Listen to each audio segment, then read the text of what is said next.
New birth. We must try now to establish what higher sex might be, and whether any forms actually exist that can be considered as belonging to suprasex. It is, however, not an easy task to define suprasex. To be more precise, the scientific material at our disposal contains no data for such a definition, and for material bearing on this question it is necessary to turn instead to esoteric doctrines. All that can be done, using the ordinary and generally accessible material available, is to determine what is not suprasex. Because though ordinary thought does not contain the notions of infrasex and suprasex, the idea of them is very near to it, and as it were continually rises up behind ordinary concepts. Very often in thinking about sex function, people divide them, for example, into purely animal, or physical manifestations that they look upon as infrasex, and then spiritualized manifestations, that for them take the place of suprasex. Or they introduce the idea of love as opposed to sex feeling or sex instinct.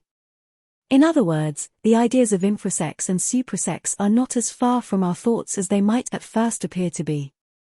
In fact, people often use these ideas in thinking about sex, but frequently associate them with the wrong images and fanciful concepts.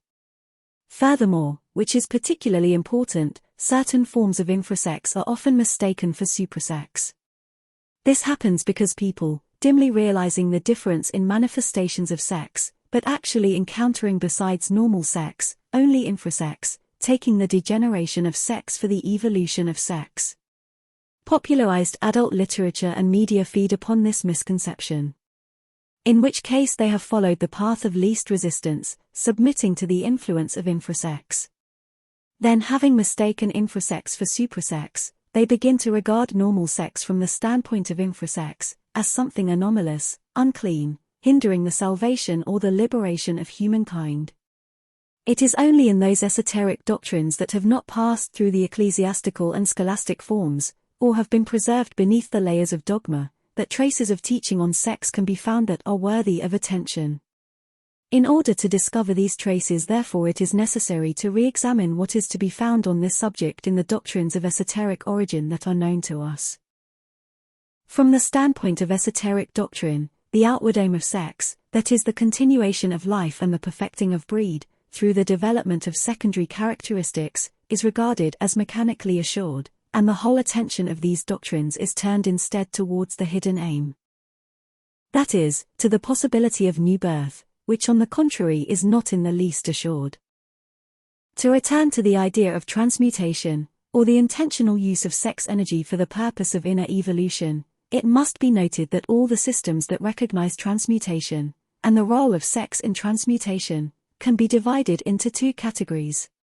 To the first belong those systems that admit the possibility of the transmutation of sex energy, in the conditions of a normal sex life, and the normal expenditure of sexual energy. To the second belong those systems that admit the possibility of transmutation only on the condition of complete sex abstinence and asceticism. Whether or not we agree with the fundamental propositions of the theory of transmutation itself, the systems of the second category, namely those that admit the possibility of transmutation on the condition of asceticism only, are historically more familiar to us and hence more comprehensible. The reason for this lies in the fact that the principal religions of the cultured humanity of the more recent epoch, Buddhism and Christianity, held and still hold this point of view. That is, that sex life is a hindrance to the salvation of humanity, or in any case something that can be admitted only as a sad necessity, as a concession to our weakness.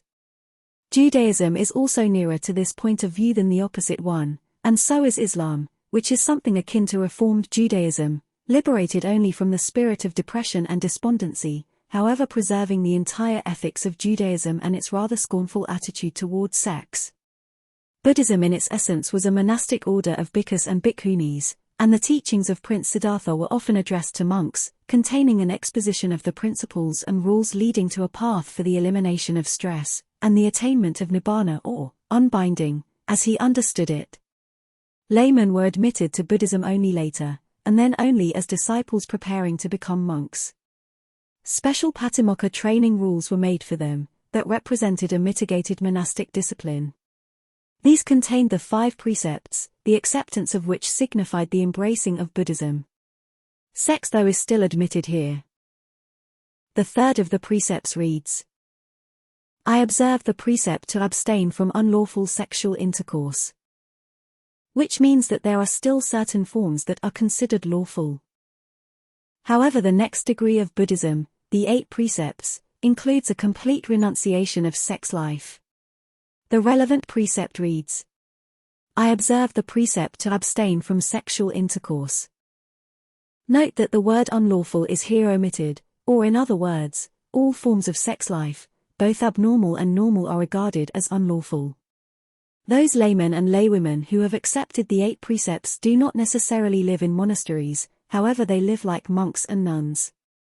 Thus the Buddha and his nearest disciples considered the first condition of the transmutation of sex energy, the idea of which must have been clear to them, to be complete abstinence. Christianity stands very close to Buddhism in this regard, and it is quite possible that this side of the Christian teaching developed under the influence of Buddhist preachers. The role of the Apostle Paul, and the influence of Judaism in creating the Christian view of sex, have been pointed out in previous commentaries. Great significance for the establishment of the Christian view of sex was contained in Christ's words. Quote, For there are some eunuchs that were so born from their mother's womb, and there are some eunuchs that were made eunuchs of men, and there be eunuchs that have made themselves eunuchs for the kingdom of heaven's sake. He that is able to receive it, let him receive it. See Matthew, chapter 9, verse 12. With this passage are generally connected the following passages. And if thy right eye offend thee, pluck it out and cast it from thee. For it is profitable for thee that one of thy members should perish, and not that thy whole body should be cast into hell. And if thy right hand offend thee, cut it off and cast it from thee. For it is profitable for thee that one of thy members should perish, and not that thy whole body should be cast into hell. See Matthew, chapter 5, verses 29 and 30. These passages together have given material for fantastic interpretation, beginning with a condemnation of sex life in general, as something unclean by nature, and ending with the teaching of the castrates and fanatical voluntary castration for the salvation of the soul. These gospel passages gave an enormous impulse to infrasex, in the idea of the struggle against sex. The true meaning of the above words of Christ cannot be understood without understanding the idea of suprasex, since Christ spoke of suprasex. However, before passing to the examination of what we can know of suprasex, it is necessary to establish a right view of other teachings on sex, that are or were in existence aside from Buddhism and Christianity.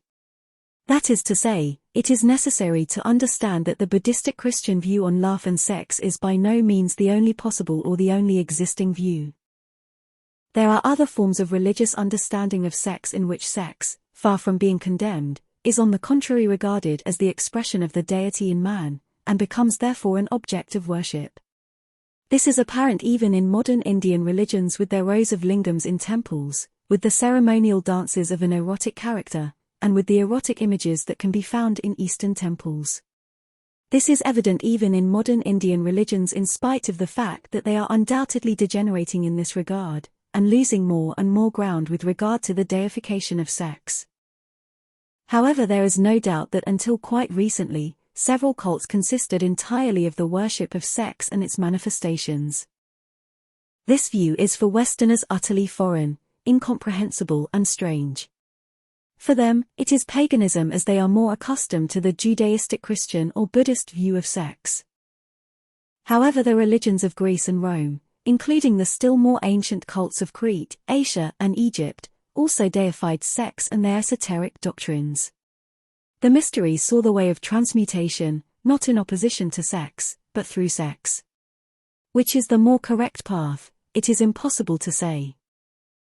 Except to note here the notion of feeling, and a sense of the fifth dimension, which is encountered only through feeling and nothing else. We know too little of transmutation, or of its possible results. If there are people who attain it, then by that very fact they almost immediately leave our field of vision and disappear for us.